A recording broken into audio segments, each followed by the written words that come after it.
आउ गोटे वीडियो रे आपण मानक बहुत बहुत स्वागत। तो आशा करुँची आपण मैंने समस्ते भल थे मु भी पूरा पूरी भलरे अच्छी। तो ये देखिपे आमर मार्च मासर द्वितीय सप्ताहर अद्विका बैठकर विवरणटा मुझे आसी। तो विवरणटा पढ़ी शुणेबा आगु मोर आपण रिक्वेस्ट, जदि आपण मैंने मो चैनल फास्ट टाइम आछंती तो मो चैनल को निहाती सब्सक्राइब करदेवे, बेल आइकन को जाकीदेवे, ताले एही परि भाबरे इनफॉरमेशन वीडियो सब आपण पाई परिबे। तो चलू ताले आम स्टार्ट करदेबा। बैठकर विवरण ऊपर लिखि देछि अद्यता डेज 3। तो कालीर तारीख देदेवे 8 तारीख डेज 3 2025 लिख दिबा 1 घटिका समय रे अंगनवाड़ी केन्द्र बड़भुंडुठारे आपनकर अंगनवाड़ी केन्द्र ना देदेवे। ग्रामर समस्त किशोरी बालिका, आशा दीदी, एनएम दीदी, एसएचजी मेंबर मानक नहीं साप्ताहिक अद्विका बैठक अनुष्ठित होइतिला।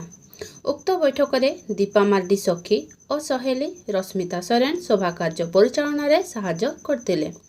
मार्च मासर आलोच्य विषय तुमर अधिकार एवं आनुषंगिक नियम। द्वितीय सप्ताहर आलोच्य विषय शिशु श्रमिक।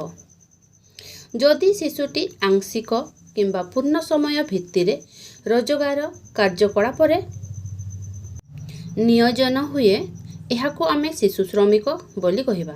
किंतु जदि शिशुटी निजर पॉकेट मनी पाई स्कूल छुट्टी हेबा परे कौनसी काम करे जहा द्वारा तारो किछि टंका रोजगार हुए किंबा छुट्टी दिन गुड़िकरे निज घरर व्यवसाय रे परिवार को साहाय्य करे यह शिशु श्रमिक अंतर्भुक्त हुए नहीं। एहिपरि गतिविधि शिशु को समाजर उत्पादक सदस्य हिसाब से गढ़ी तोड़ी थाए। शिशु श्रमिक समाज पाई शारीरिक, मानसिक, सामाजिक, नैतिकता दृष्टि रे यह हानिकारक। यह जोगु समाज रे शिशु चालाण बढ़ी थाए। शिशुटी सबुबेले कार्य करिवा द्वारा बारंबार रोग रे पीड़ित हुए।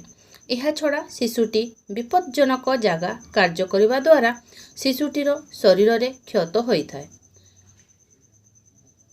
कार्यरत शिशुटी प्राय शिक्षार वंचित हुए। यह द्वारा शिशु खेलिबाकू समय पाए नहीं, जहा द्वारा शारीरिक, सृजनात्मक, भावनात्मक विकास रे बाधा सृष्टि हुए।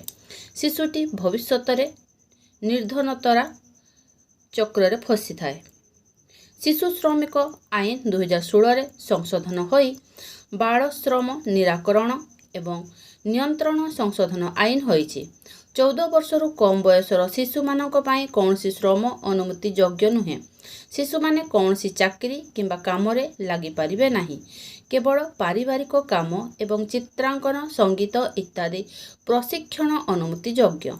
जदि शिशु को कार्य रे नियोजन करती ताहाले नियुक्तिदाता को 6 मासरु 2 वर्ष पर्यंत कारादंड किंबा 20,000 रु 50,000 टंका राशि दंड विधान रही अछि। सेहीपरि माता पिता एवं अभिभावक प्रथम थर अपराध हेले चेतावनी, एकाधिक थर हेले जरिमाना किंबा दंड विधान रही अछि। शिशु श्रमिक विषय अभियोग करने निमंते चाइल्ड लाइन नंबर 1908 रही अछि। सभा शेष में धन्यवाद अर्पण करी समस्त किशोरी बालिका मानकु IFA बटिका बंटन करागला और सभा सांग करागला। तो मु एहीपरि भाव लिखिछि। जदि आपन को आउर किछि चेंज करिबार थाले मो ताले आपन चेंज करि पारिबे। ठीक अछि, ताले रहउछि। देखा हमर नेक्स्ट वीडियो रे।